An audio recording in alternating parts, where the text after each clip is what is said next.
안녕하세요. 세상에 이런 일이 저에게 생길 줄은 상상도 못해서 이렇게 사연을 보내게 되었습니다. 제 이야기 꼭 끝까지 들어주세요. 저는 나이가 좀 있어요. 아들 한 명이 있고요. 아주 어릴 때부터 학교를 가지 못하고 집안의 가장 아닌 가장으로 살아왔어요.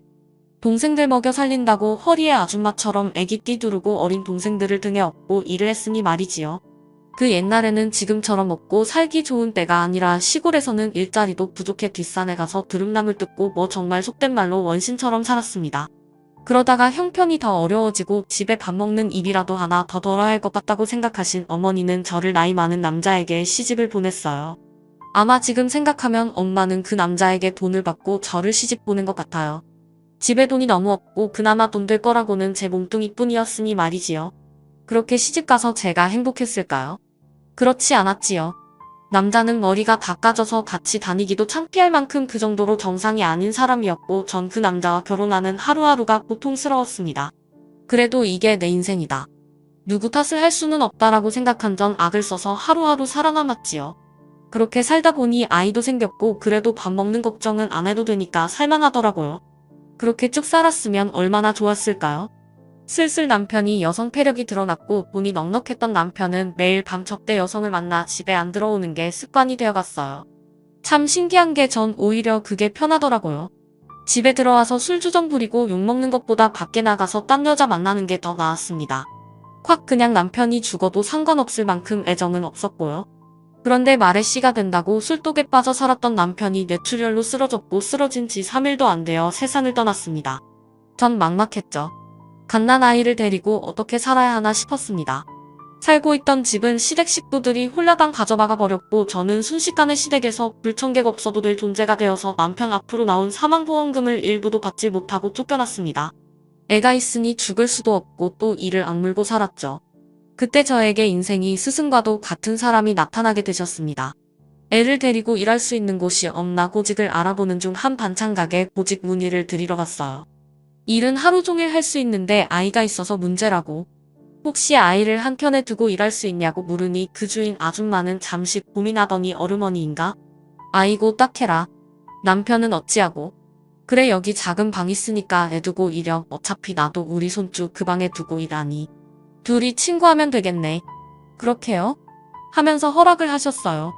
기대도 안 했는데 흔쾌히 그렇게 아이와 함께 일하는 것을 허락했고 저는 그 반찬 가게에서 일을 시작했습니다.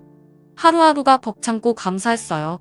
반찬을 만들고 포장하고 판매하는 일련인 모든 과정들이 저에게 재미를 주었습니다. 다른 사람들은 아침 6시부터 나가서 9시까지 그렇게 하루 종일 일하면 피곤하지 않냐고 했지만 저는 오히려 기분 좋다고 일할 수 있음에 감사하다고 했지요. 그렇게 씩씩하게 일한 저를 본 주인 할머니는 갑자기 그런 말씀을 하시더라고요. A 중학교에 올라가고 고등학생 되면 돈도 많이 들 텐데 앞으로 어찌할 셈인가. 언제까지 남 밑에서 일할 수 없지 않은가? 라고요. 저는 그러게요. 저도 아직 어떻게 할지 모르겠어요. 그래도 나라에서 나오는 돈이랑 제가 버는 돈 합치면 그럭저럭 아이 대학 때까지 키울 수 있을 것 같긴 해요. 라고만 하자 주인 할머니는 그러지 말고 앞으로 몇 년 일할 동안 내 옆에서 반찬하는 법 좀 배우고 손님 어떻게 끌어들이는지도 다 배워서 나중에 자기만의 반찬 가게 내. 어차피 자기 죽을 때까지 돈 벌면서 살아야 하는데 나이만 안 넘으면 가게 주인들도 부담스러워서 잘 안 쓰니까. 이제부터는 반찬 포장 말고 만드는 법도 내가 알려줄 테니까 양념장부터 시작해서 그거 잘 기억해줬어. 이거 아무한테도 안 알려줬어 이때까지. 그런데 자기가 워낙 열심히 일하고 일하는 것을 또 즐거워하니까 내가 도와주는 거야. 그러니까 열심히 배워서 일해. 라고 하더라고요. 옴둘 바를 몰랐죠. 그냥 일개 시간제 알바생인 애 엄마한테 이런 은혜를 베풀어 준다는 게 쉽지 않은 일이거든요. 저는 그때부터 정말 더 열심히 일했죠. 도라지 무침부터 시작해서 감자탕, 콘샐러드, 미트볼 등등 일반 가정집 레시피와는 다르게 조금 더 특별하고 그 반찬 가게 비법이 담겨있는 모든 것을 싹싹 배웠습니다. 다른 곳과는 다르게 맛이 좀 독특하면서 중독성이 있어서 제가 일하는 반찬 가게는 손님이 마를 날이 없었거든요. 그곳에서 몇 년 정도 일했을까 모은 돈도 어느 정도 생겼고 아이도 학교에 갈 나이가 드니까 저도 그 반찬 가게를 떠나 저만의 반찬 가게를 차려야 할 날이 오고 말았습니다.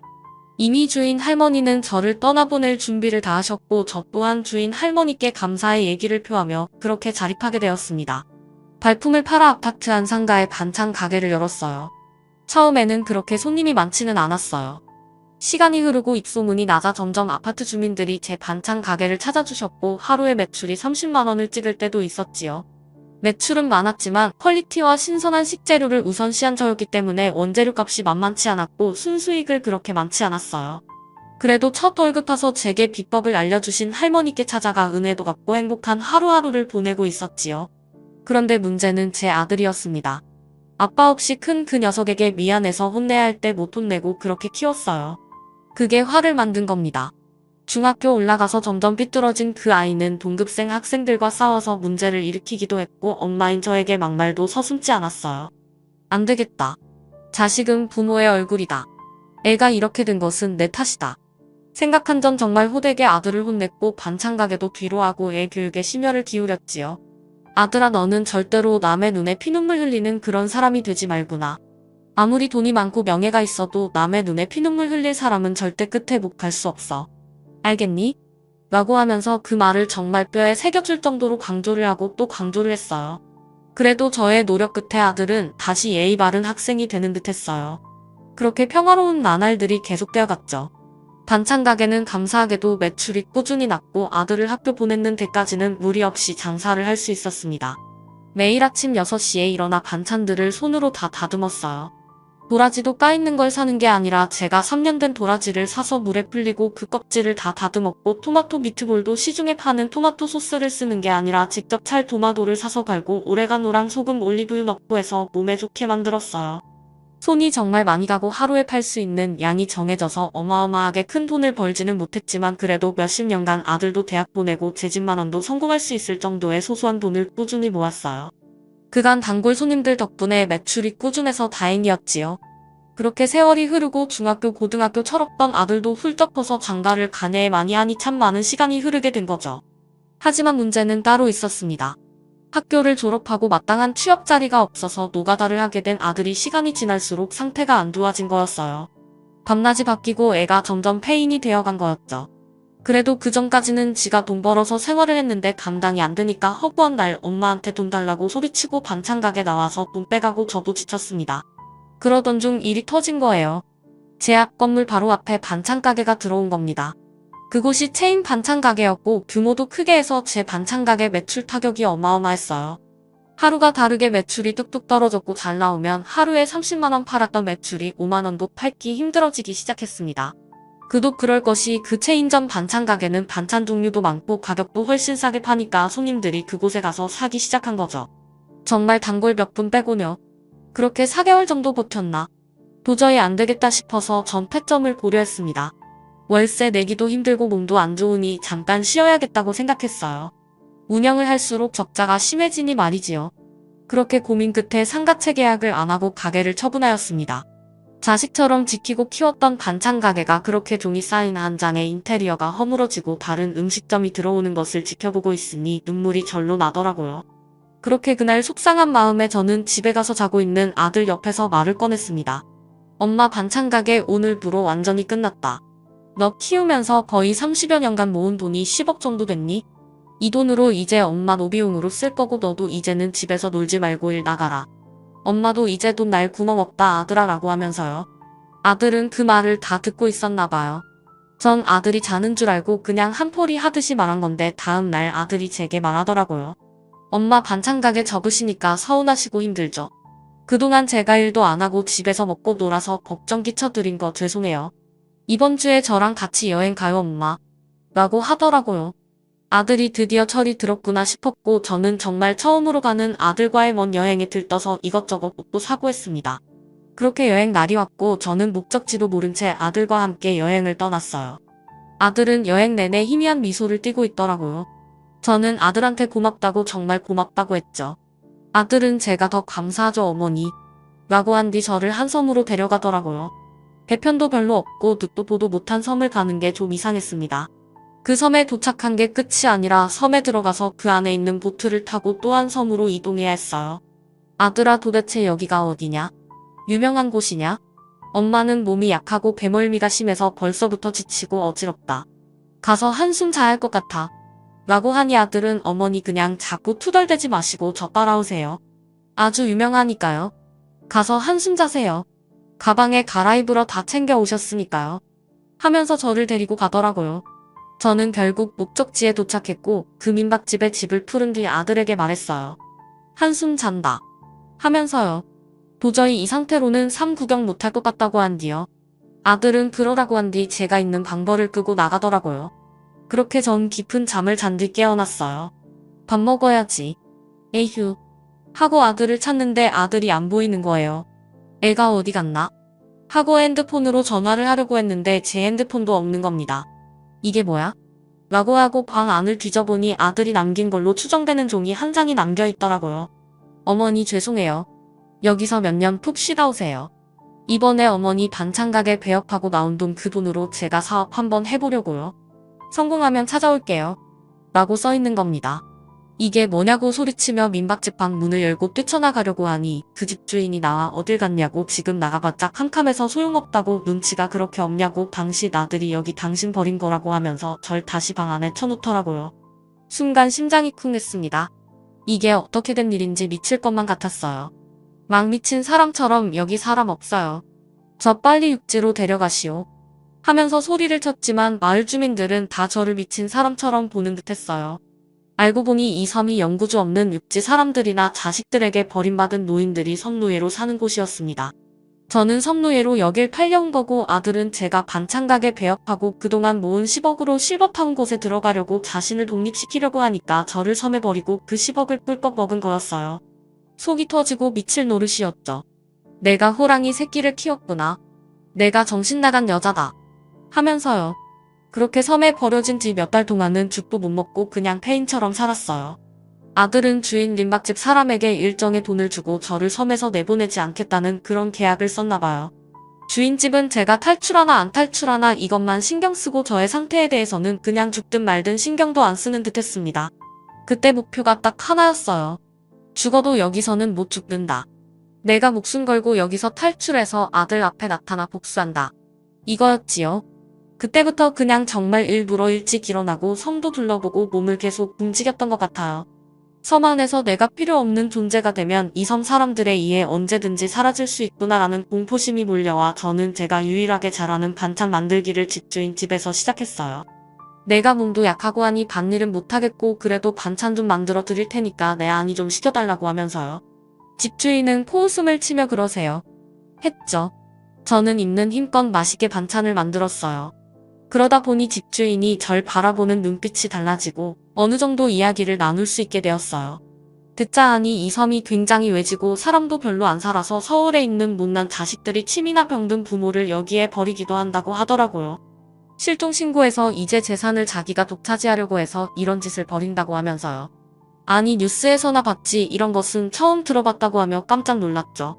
전 그때부터 그 주인집과 이야기를 조금씩 하면서 섬의 생태계를 알게 되었습니다. 참 무서웠습니다. 섬사람이 절반은 섬노예였지요. 저도 섬노예 중 하나로 팔려와 이곳에서 험한 일을 할 뻔하다가 그래도 그나마 주인이라고 해야 하나요. 노예 주인을 잘 만나 반찬 만들어주는 일을 하며 무탈하게 세월을 보내게 되었습니다. 처음 몇 년은 울분이 터져서 밤에 자다가도 벌떡 일어나 막 소리를 지르곤 했어요. 자식 새끼 다 키워봤자 뭐하냐고. 이렇게 부모 버리고 현대판 고려장을 하는데 난 이대로 억울해서 못 살겠다고 하면서요. 하지만 아무리 외쳐봤자 뭐하겠어요. 바뀌는 것은 아무것도 없는데 말이지요. 그렇게 서서히 저는 체념하고 그냥 상황을 받아들였던 것 같아요. 그러다 보니 조금씩 마음이 편해졌고 하루하루 잘 버틸 수 있게 되었어요. 제가 버려진 지 몇 년이 흘렀을까 갑자기 섬으로 외부인 몇 명이 들어왔다는 소식이 들리는 겁니다. 저는 또 나 같은 섬노예가 들어왔구나 생각이 들었어요. 그런데 그게 아니었던 겁니다. 사람들 말로는 서울에서 내려온 형사라는 겁니다. 섬마을 사람들은 난리가 났지요. 우리 다 들켜서 감방 가는 거 아니냐며 자신들이 섬노예를 숨기기 시작했습니다. 저는 그 사실을 듣고 그 사람들을 붙잡아서 나 좀 살려달라고 해야겠다 마음을 먹었어요. 그래서 주인집 몰래방에서 뛰쳐나와 섬 뒤편 돵가로 달려가는데 한 남자 2명이 갑자기 저를 쫓아오는 겁니다. 저기요 저기요 라고 하자 저는 두려운 마음에 막 뒤도 안 보고 더 달려갔던 것 같아요. 그런데 늙은 노인네가 뛰어봤자 젊은 남자들에 비교할 수가 있나요? 순식간에 잡혔고 저는 그 순간 바닥에 주저앉아 싹싹 밀었던 것 같아요. 제발 살려주시오. 제발 내가 서울로 꼭 가야 한다니. 내가 지금 여기서 죽을 수는 없다니요. 제발 나를 그 육지에서 넘어온 형사를 만나게 해주오 하면서요. 그러자 그 남자 2명은 아주머니 진정하세요. 심호흡하시고 저희 아주머니 해치러 온 사람 아닙니다. 김순자 씨 되시죠? 저희 아주머니 찾으러 온 거예요. 벌써 여기에 형사 왔다고 소문났어요. 장난 아니네. 일반복 입고 왔는데 아주머니 저랑 서울 가셔야 해요. 지금 여기 서울경찰서 난리 났습니다. 빨리 저희랑 같이 가요. 어쩌면 좋아요. 아휴 한 번 더 말해주세요. 나를 찾으러 왔다고요? 서울에서 그게 진짜요. 하면서 저는 어리둥절했고 자세한 이야기는 섬 밖에 나가서 말하자는 형사의 말에 저는 그 형사들을 따라한 보트를 타고 다시 큰 섬으로 넘어갔고 거기서 안전한 배편을 타고 이야기를 듣게 되었어요. 알고 보니 제 아들이 엄청난 범죄 조직단 뭐라고 말해야 하나요? 그러니까 뭐 한국인도 껴있고 저기 필리핀 동남아 쪽에서 일하는 범죄란도 껴있고 해서 전화로 사람들 속여서 돈 뺐거나 아니면 사기치는 그런 일을 했다고 하더라고요. 아들은 절 버린 뒤 바로 그런 조직단에 들어가 몇 년간 활동을 하다가 짬이 차서 위쪽으로 올라갔고 한국에 필리핀을 오가며 그런 일을 해서 어마어마한 돈을 번 거예요. 애가 하라는 취업은 안 하고 하루하루 돈 없어서 골골대니 아예 이런 검은 돈을 만진 일을 시작한 거였습니다. 그 말을 듣자마자 심장이 쿵 떨어지더라고요. 그래도 4배 아파 키우니까 그런 일이 연루되었다는 게 전 끔찍했습니다. 전 형사에게 말했죠. 어떻게 날 찾았냐고. 내가 여기 있는 걸 어떻게 알았냐고 물었지요. 형사들은 그러더라고요. 제가 여기 섬으로 팔려온 그날 서울로 간 아드님께서 어머님 통장에 있는 수억을 차명계좌로 옮겼고 그 차명계좌가 범죄계좌로 이용되어서 저희가 신고를 받고 그때 그 금융거래 내역을 추적했다. 그런데 그 돈이 이 섬으로도 흘러온 것 같아서 추적하던 끝에 아드님이 어머님을 이렇게 버렸다는 사실을 알게 되어 지금 찾아온 거다. 어머님 통장에 있던 그 10억이 지금 우리 사건에서 큰 역할을 했다고. 지금 아주 난리가 났다고 하는 겁니다. 무슨 난리가 났냐고 하니까 재정재산이 범죄금으로 쓰였는데 그 범죄 수익이 코인, 무슨 코인으로 다 전환이 되었다는 겁니다. 그런데 그 코인이 10여 년간 엄청나게 상승을 해서 제 돈이 수십 배가 불어났다는 거예요. 이걸 찾으려면 원래 조인을 찾아야 하는데 그게 저였고 절 찾으러 온 거죠. 본인은 이 범죄에 가담한 적이 없고 이용당한 거라고 증언을 해야 한다고 하더라고요. 그래서 사람들은 절 찾기 위해 총력을 했다고 섬에 있던 저를 발견한 겁니다. 저는 깜짝 놀라서 그게 진짜냐고 물으니 맞다고 하더라고요. 가서 보니까 그 10억이 10배가 넘게 올라 있었어요. 저는 생전 처음 들어본 무슨 코인이라는 것으로 되어 있다는데 그런 건 잘 모르겠고 전 형사에게 말했죠. 거기 섬에 있는 사람이 절반이 성노예라고 제발 한번 거기 전수조사 좀 해서 거기서 나처럼 불쌍하게 갇혀있는 사람들을 살려달라고 막말했습니다. 형사들은 말하더라고요. 그건 아마 그 관할 지역 경찰과 형사들이 수사를 해야 하는데 일단 접수는 해놓겠다고 하는 겁니다. 안 된다고 접수하는 것만으로는 안 되고 적극적으로 수사를 해서 그 섬 사람들 싹 다 벌주고 노예를 구해야 한다고 무릎을 꿇고 빌었습니다. 형사들은 알겠다고 정말로 자기들이 그럼 책임지고 다 까발리겠다고 하더라고요. 안심을 한 전 수사 증언에 적극적으로 참여했고요. 아들은 결국 징역형을 받아 지금 옥살이를 하게 되었습니다. 너무나 미운 아들을 보고 전 말했죠. 내가 어찌 애미를 버리냐. 그깟 돈 때문에 이 애미를 평생 키운 애미를 섬노예로 팔아버려. 너는 고려장을 한 게야. 도대체 왜 그런 거야? 왜 어차피 내가 죽으면 다 내 돈이 될 건데 뭐가 그리 급해서. 니를 업어 키우고 널 위해 살았던 엄마를 버리니 내가 사람이냐. 짐승이지. 라고 말하니 아들은 고개를 푹 숙이고 말하더라고요. 어머니 제가 뭐에 씌인 건지 모르겠습니다. 그냥 그때 반찬가게 폐업하고 생긴 돈을 제가 가지고 사업을 하고 싶었어요. 제가 돈 달라 하면 당연히 안 된다고 화를 낼 엄마 모습이 뻔하니까 눈이 획 돌아서 그런 패륜짓을 저지른 것 같습니다. 저를 용서하기 힘드시겠지만 못난 아들 더 이상 맘에 담아주지 마세요. 전 그냥 쓰레기인 것 같습니다. 여기서 평생 반성하고 참회하고 저 때문에 상처 입은 피해자를 생각하며 살려고요. 어머니한테도 죄송합니다. 면목 없습니다. 라고 하더라고요. 애간장이 끓었고 내가 무슨 죄를 지어서 이런 고통을 받나 싶었습니다. 하지만 냉정해져야 했어요. 전 말했죠. 달게 벌 받으라고. 그곳에서 자유도 한번 뺏겨보고 내 엄마가 섬에서 받았을 고통을 곱씹으면서 완전히 새 사람이 되어서 나오라고. 인간은 같은 실수를 되풀이하지만 제발 내만큼은 이제 그러지 말라고 따끔하게 말했습니다. 그리고 또 한 마디 덧붙였죠. 내가 내 돈으로 코인인가 뭔가를 해놨던데 그 돈이 어마어마하게 불었다는 거 너도 알고 있을 게다. 아마 통장 출금이 막혀서 그동안 그 돈 빼고 싶어서 팔통통 굴렀을 텐데 그 돈 내 앞으로 한 푼도 안 갈 것이니 꿈 깨고 출소해서는 작은 일이라도 하면서 깨끗한 돈으로 살아. 그 돈 나도 안 쓸 거고 내가 죽으면 사회에 다 기부하는 것으로 유언 남길 거니까 절대로 멍보지 말아라. 그리고 엄마는 이제 너와 연을 끊을 거야. 아무리 잔인해도 내가 한 짓만큼 잔인하겠느냐. 난 당최 이해가 안 된다. 아빠 없이 살아도 아무리 그랬어도 해서는 안 될 일이 있는데 할 말이 없구나. 하면서 아들과 연을 끊었습니다. 아들은 돈 이야기가 나오자마자 또 눈이 뒤집혀지더라고요. 그 모습을 본 순간 아이놈은 걔가 천선할 수가 없겠구나 싶었고 생각이 들었죠. 내가 괴물을 키웠구나. 아주 내 뱃속에서 이런 괴물이 태어난 게 믿기지가 않는구나. 저는 제 앞으로 되어 있는 그 돈을 제가 죽기 전에 쓸 만큼을 제외한 모든 금전을 다 기부하기로 해놨습니다. 그리고 일부는 저와 함께 섬노예로 살게 되었던 그분들 돕는 데 쓰려고 이미 준비까지 다 해놨어요.